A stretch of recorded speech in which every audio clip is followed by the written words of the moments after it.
kita mempelajari apa itu manajemen, kita harus mengetahui terlebih dahulu asal-usul dari kata manajemen itu sendiri.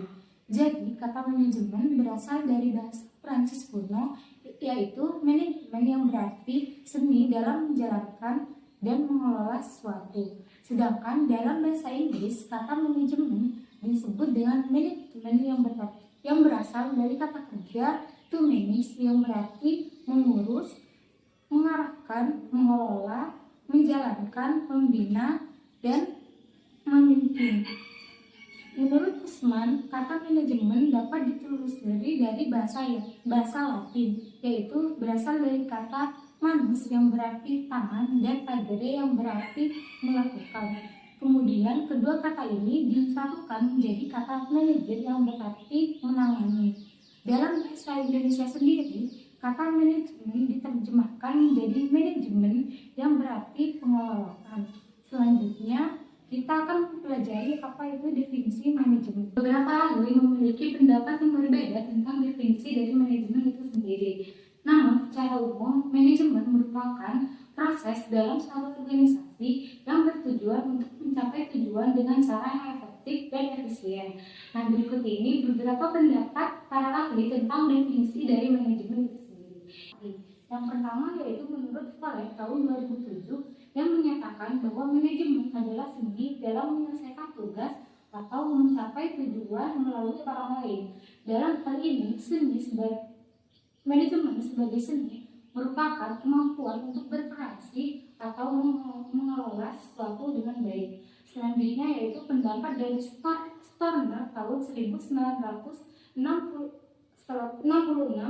yang menyatakan bahwa manajemen merupakan proses yang mencakup perencanaan, kepemimpinan, pengorganisasian, dan pengendalian tugas para anggota organisasi untuk mencapai hasil yang diinginkan. Pendapat selanjutnya yaitu dari Miller tahun 1954 yang menyatakan bahwa manajemen merupakan proses kepemimpinan yang melibatkan pengaturan pekerjaan dengan cara mengorganisir orang-orang dengan sistematis atau membentuk kelompok kerja dengan tujuan memastikan organisasi dapat mencapai hasil yang diinginkan. Nah, jadi jika dilihat dari perspektif yang lebih luas, dapat kita ketahui bahwa manajemen merupakan proses mengatur atau memanfaatkan sumber daya organisasi dengan cara kerjasama antara anggotanya. Nah, tujuan utama dari proses ini yaitu agar organisasi dapat mencapai tujuan yang diinginkan dengan cara yang lebih efektif dan efisien. Nah, jadi dalam hal ini organisasi berperan sebagai wadah untuk menjalankan seluruh aktivitas dalam manajemen. Unsur-unsur manajemen menurut Pfiffner John F. dan Prestus Robert V. yang mengutip pendapat Harrington Emerson dalam Abd Rahman 2017 pasal 12. Manajemen terdiri dari 5 unsur utama yang disebut 5M, yaitu man, money, materials, machines, dan methods. Kelima unsur ini menjadi dasar dalam pengelolaan organisasi, di mana manusia berperan sebagai penggerak utama, uang sebagai alat pendanaan, material sebagai sumber daya fisik, mesin sebagai alat bantu dalam produksi, serta metode sebagai cara yang digunakan untuk mencapai tujuan. Nah, sementara itu, menurut Peterson O.V., manajemen merupakan proses pemanfaatan manusia, uang, dan material. Nah, untuk mencapai tujuan bersama, dalam konsepnya, ia menggunakan istilah DIAS untuk menggambarkan metode atau tata cara dalam manajemen dan mengelompokkan mesin ke dalam kategori material. Nah, berdasarkan perspektif ini, unsur-unsur manajemen meliputi metode, manusia, uang, dan material. Pandangan yang berbeda dikemukakan oleh Mooney James Dick pada tahun 1954 yang menyederhanakan unsur-unsur manajemen dengan menggabungkan material dan mesin ke dalam suatu kategori yang disebut fasilitas. Dengan pendekatan ini, ia menyatakan bahwa manajemen hanya terdiri dari 3 unsur utama, yaitu manusia atau man, fasilitas, facilities, dan metode atau methods. George A. Terry dalam bukunya yang berjudul Principles of Management mengembangkan konsep yang lebih luas mengenai unsur-unsur manajemen. Ia menyebutkan bahwa ada 6 elemen utama dalam manajemen yang meliputi manusia, man atau woman, material atau materials, mesin atau machines, metode atau methods, uang atau money, dan pasar atau market. Dari berbagai pandangan para ahli di atas, konsep yang sering digunakan dalam dunia manajemen adalah 6M, yang terdiri dari pertama adalah manusia atau man. Unsur manusia merupakan faktor terpenting dalam manajemen. Manusia berperan dalam merencanakan, mengorganisasikan, mengarahkan, serta mengendalikan aktivitas dalam organisasi. Keberhasilan suatu organisasi yang sangat bergantung pada kualitas sumber daya manusia yang dimilikinya, baik dari segi keterampilan, pengetahuan, maupun etika kerja. Yang kedua yaitu uang atau money. Uang berfungsi sebagai alat tukar yang diperlukan untuk membiayai berbagai kegiatan dalam organisasi. Keuangan yang dikelola dengan baik akan mendukung operasional yang efisien, baik dalam investasi, pembelian bahan baku, pembayaran tenaga kerja, maupun pengembangan usaha. Yang ketiga yaitu material atau materials. Material mencakup semua sumber daya fisik yang digunakan dalam proses produksi atau operasional organisasi. Bahan baku, peralatan, dan perlengkapan kerja yang memadai akan membantu organisasi mencapai tujuan dengan lebih efektif. Yang keempat yaitu mesin atau machines. Nah, teknologi dalam peralatan modern sangat membantu meningkatkan produktivitas serta efisiensi kerja. Mesin digunakan dalam berbagai bidang industri untuk mempercepat produksi, peningkatan kualitas produk, dan mengurangi kesalahan manusia. Yang kelima yaitu metode atau methods. Metode mencakup prosedur, strategi, serta sistem kerja yang diterapkan dalam organisasi untuk mencapai tujuan. Nah, penggunaan metode yang tepat akan membantu meningkatkan efektivitas dan efisiensi operasional, sehingga setiap proses dalam organisasi dapat berjalan dengan lebih terstruktur dan sistematis. Yang keenam yaitu market, atau disebut dengan pasar. Pasar merupakan target akhir yang setiap produk atau jasa yang dihasilkan oleh organisasi. Pemahaman terhadap kebutuhan pasar, perilaku konsumen, serta persaingan bisnis menjadi faktor penting dalam menentukan strategi pemasaran yang efektif. Nah, dengan memahami keenam unsur ini, manajemen dapat berjalan dengan lebih baik, karena setiap elemen saling berhubungan dan berkontribusi dalam mencapai tujuan organisasi. Nah, unsur manusia tetap menjadi faktor utama, tetapi keberhasilan manajemen juga bergantung pada bagaimana organisasi mengelola uang, material, mesin, metode, serta memahami pasar dengan baik. Selanjutnya adalah fungsi manajemen. Fungsi manajemen merupakan serangkaian elemen dasar yang menjadi panduan bagi manajer dalam mencapai suatu tujuan. Elemen-elemen dasar ini selalu ada dan melekat pada proses manajemen. Fungsi manajemen dibagi menjadi 4. Yang pertama, planning, yang kedua, organizing, yang ketiga, leading, dan yang terakhir, controlling. Selanjutnya adalah fungsi manajemen. Fungsi manajemen merupakan serangkaian. Yang pertama adalah planning atau perencanaan. Planning adalah fungsi manajemen yang sangat penting karena tanpa perencanaan yang matang, maka fungsi manajemen yang lainnya tidak dapat dilaksanakan. Planning sendiri adalah upaya untuk mempersiapkan diri menghadapi masa depan dengan mengidentifikasi peluang dan tantangan, serta membuat strategi untuk mencapai tujuan. Dari itu, kita dapat melihat bahwa planning ini menggunakan beberapa aspek. Yang pertama adalah menentukan tujuan yang hendak diraih. Yang kedua, mencari cara yang akan dilaksanakan untuk mencapai tujuan sesuai dengan pilihan yang telah ditetapkan. Yang ketiga, langkah atau usaha yang akan dilaksanakan untuk mencapai tujuan sesuai dengan pilihan yang telah ditetapkan. Yang terakhir, mengidentifikasi sumber daya yang tepat dan menetapkan standar yang jelas sebagai panduan untuk mencapai tujuan. Yang pertama adalah planning atau perencanaan. Planning adalah fungsi manajemen yang sangat penting karena tanpa perencanaan yang matang, maka fungsi manajemen yang lainnya tidak dapat dilaksanakan. Planning sendiri adalah upaya untuk Yang kedua, organizing atau pengorganisasian, yaitu membagi tugas dengan mengelompokkannya, kemudian manajer dapat memilih penanggung jawab atau orang yang bertanggung jawab atas tugas tersebut. Setiap posisi dalam organisasi itu harus memiliki wewenang yang jelas dalam mengambil keputusan dan tanggung jawabnya sendiri. Yang kedua, organizing atau pengorganisasian, yaitu membagi tugas. Yang ketiga adalah leading atau mengarahkan, yaitu mengarahkan karyawan untuk melakukan tugas yang telah ditentukan. Hal ini melibatkan proses, mempengaruhi, menginspirasi, dan memotivasi karyawan untuk mencapai tujuan. Hal ini bukan hanya sekedar memberikan perintah, tetapi membangun hubungan dengan karyawan, serta menciptakan lingkungan kerja yang positif. Juga memastikan bahwa karyawan itu memahami peran mereka serta tanggung jawabnya. Yang keempat atau yang terakhir yaitu controlling, yaitu pengawasan. Nah, melalui pengawasan ini, hasil yang dicapai dapat dievaluasi dengan membandingkan pelaksanaan kegiatan dengan standar atau rencana yang telah ditentukan sebelumnya. Tindakan perbaikan itu dapat diambil jika ditemukan penyimpangan. Nah, pengawasan ini dapat bersifat negatif dan juga bersifat positif. Pengawasan ini dikatakan bersifat positif apabila dilakukan untuk mengoptimalkan pencapaian tujuan, dan bersifat negatif apabila dilakukan dalam upaya untuk mencegah terjadinya kegiatan yang merugikan. Yang keempat atau yang terakhir yaitu controlling, yaitu pengawasan. Nah, melalui pengawasan ini, hasil yang dicapai dapat dievaluasi. Nah, selanjutnya yaitu peran manajer. Berdasarkan kata dasarnya, to manage, yang berarti mengelola, mengatur, memimpin, mengarahkan, mengurus, mengendalikan, dan sebagainya. Maka, manajer adalah orang yang melakukan semua yang diartikan dalam to manage tersebut.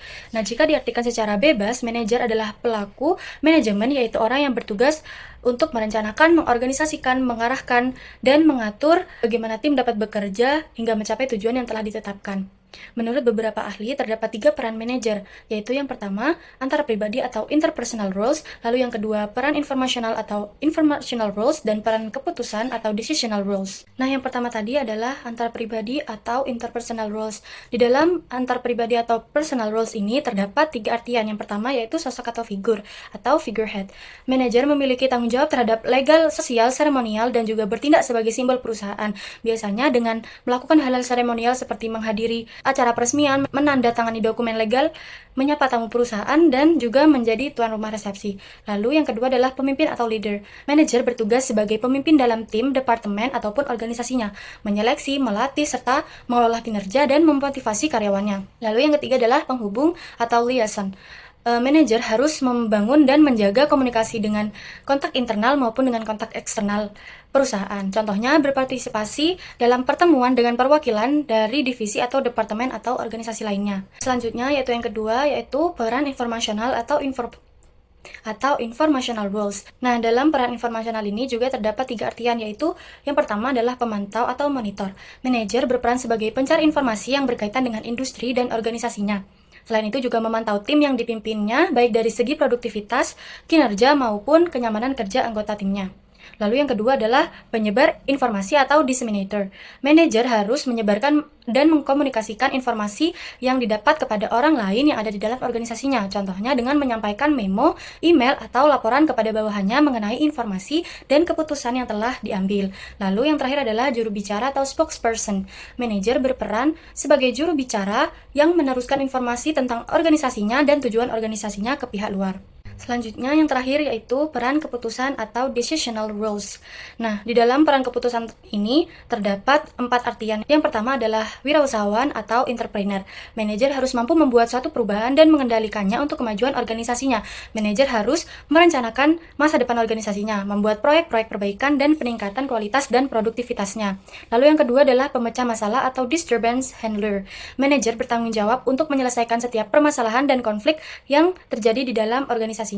Lalu yang ketiga yaitu pembagi sumber daya atau research allocator. Manajer berperan sebagai pembagi sumber daya baik berupa dana, tenaga kerja, material, mesin, dan sumber daya lainnya untuk mendapatkan hasil yang terbaik. Lalu yang terakhir adalah negosiator.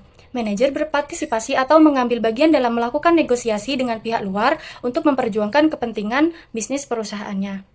Selanjutnya adalah keterampilan manajerial. Kata manajer yang berarti pemimpin adalah akar dari kata manajerial. Praktik manajerial adalah tugas-tugas yang dilakukan oleh manajer. Selain itu, kemampuan untuk memotivasi orang lain untuk bekerja dengan baik merupakan keterampilan seorang manajerial. Agar seorang manajer dapat secara efektif melakukan tugas-tugas manajemen seperti pengorganisasian, perencanaan, pengarahan, dan pengendalian, mereka harus memiliki teknik-teknik manajerial. Berikut ini adalah macam-macam karakteristik manajerial. Selanjutnya adalah keterampilan manajerial. Kata manajer yang berarti pemimpin adalah akar dari kata manajerial. Yang pertama ada keterampilan teknis. Kemampuan untuk menggunakan alat, metode, dan prosedur tertentu yang berkaitan dengan tugas tertentu dikenal sebagai keterampilan teknis. Seorang manajer TI, misalnya, harus memiliki pengetahuan tentang perangkat lunak, pemrograman, dan teknologi terkait. Keterampilan teknis seorang manajer produksi mencakup kemampuan mereka untuk mengoperasikan mesin dan memahami proses manufaktur. Yang kedua, ada keterampilan manusia. Keterampilan manusia meliputi kapasitas untuk berkolaborasi, komunikasi yang efektif, dan pengembangan hubungan interpersonal yang positif. Kemampuan ini mencakup kapasitas untuk resolusi konflik, empati, kepemimpinan, dan motivasi. Yang ketiga ada keterampilan konseptual. Kapasitas untuk memahami, mengevaluasi, dan membuat keputusan strategis dalam situasi yang kompleks dikenal sebagai keterampilan konseptual.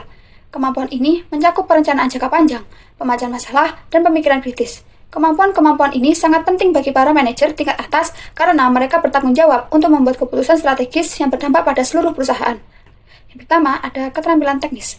Kemampuan untuk menggunakan alat, metode, dan prosedur tertentu yang berkaitan dengan tugas tertentu dikenal sebagai keterampilan teknis. Seorang manajer TI, misalnya, harus memiliki pengetahuan tentang perangkat lunak, pemrograman. Yang keempat, ada keterampilan teknis digital. Keterampilan teknis di era transformasi digital juga mencakup pengetahuan tentang teknologi digital seperti kecerdasan buatan, analisis data, dan transformasi digital. Kemampuan-kemampuan ini menjadi semakin penting karena semakin banyak bisnis yang menggunakan teknologi digital untuk meningkatkan produktivitas dan daya saing. Yang kelima ada keterampilan interpersonal. Kemampuan untuk memahami, menginspirasi, dan interaksi dengan individu dan kelompok dikenal sebagai keterampilan interpersonal. Manajer perlu bergaul dengan rekan kerja, atasan, dan juga bawahan mereka. Lalu yang keenam ada keterampilan diagnostik. Kapasitas manajer untuk mengembangkan solusi yang paling sesuai dengan keadaan dikenal sebagai keterampilan diagnostik. Keterampilan ini sangat penting untuk menentukan penyebab utama dari suatu masalah dan menghasilkan solusi yang dapat diterapkan. Lalu yang ketujuh ada keterampilan komunikasi. Kemampuan seorang manajer untuk mengirimkan dan menerima ide dan informasi dari orang lain dikenal sebagai keterampilan komunikasi. Kemampuan ini memungkinkan seorang manajer untuk mengkoordinasikan pekerjaan dengan rekan kerja, mengomunikasikan harapan kepada bawahan, dan menginformasikan kepada atasan. Lalu yang kedelapan adalah keterampilan pengambilan keputusan. Kemampuan untuk memilih opsi terbaik dari berbagai pilihan dikenal sebagai keterampilan pengambilan keputusan. Kemampuan ini menyakup analisis data, pertimbangan dampak jangka panjang dan juga jangka pendek, serta pengambilan keputusan strategis dan moral. Nah, selanjutnya kita akan membahas mengenai sejarah singkat perkembangan teori manajemen. Menurut Effendi dan Ritoma, pada tahun 2023, perkembangan teori manajemen dibagi menjadi beberapa bagian. Yang pertama, manajemen klasik, yang kedua, manajemen hubungan manusiawi, dan yang ketiga, manajemen modern dan kontemporer. Nah, selanjutnya kita akan membahas mengenai sejarah singkat perkembangan teori manajemen. Menurut Effendi dan Ritoma, pada tahun 2023, perkembangan teori manajemen dibagi. Nah, yang pertama, kita akan membahas mengenai manajemen klasik terlebih dahulu. Manajemen klasik terbagi menjadi dua, yaitu manajemen ilmiah dan manajemen administrasi klasik. Frederick Winslow Taylor merupakan pencetus sekaligus pengembang pertama teori manajemen ilmiah. Pada tahun 1886, ia meneliti cara meningkatkan produktivitas kerja melalui studi waktu dan gerakan kerja atau time and motion study. Dari hasil penelitiannya, Taylor menyimpulkan bahwa rendahnya efisiensi perusahaan disebabkan oleh banyaknya waktu dan tindakan pekerja yang tidak produktif. Hasil penelitiannya ditulis dalam buku yang berjudul The Principles of Scientific Management. Akhirnya, pada tahun 1911, buku ini mulai diterbitkan. Dan sejak saat itu, Taylor dikenal sebagai Bapak Manajemen Ilmiah atau The Father of Scientific Management. Dalam bukunya, Taylor memberikan prinsip-prinsip manajemen. Ada 4 prinsip manajemen. Menurut Taylor, yang pertama, menghilangkan sistem coba-coba dan menggunakan metode-metode ilmu pengetahuan di setiap unsur kegiatan. Yang kedua, memilih pekerjaan terbaik untuk dilakukan, seperti memberikan latihan dan pendidikan kepada pekerja. Yang ketiga, setiap pekerja menerapkan hasil ilmu pengetahuan dalam menjalankan tugas. Yang keempat, jalin kerjasama yang baik antara pimpinan dan bawahan. Nah, yang selanjutnya, manajemen administrasi klasik. Henry Fayol merupakan tokoh utama dalam teori manajemen administrasi klasik yang berkontribusi besar dalam pengembangan konsep manajemen administrasi klasik. Pada tahun 1916, ia menulis buku berjudul General and Industrial Management yang membahas mengenai produktivitas di pabrik dan efektivitas organisasi. Fayol juga merupakan orang yang merumuskan 5 fungsi manajemen. Yang pertama planning, yang kedua organizing, yang ketiga commanding, yang keempat coordinating, dan yang kelima controlling. Selain itu, Fayol juga mengembangkan 6 kegiatan manajemen, yaitu produksi, komersial, keuangan keamanan, akuntansi, dan manajerial.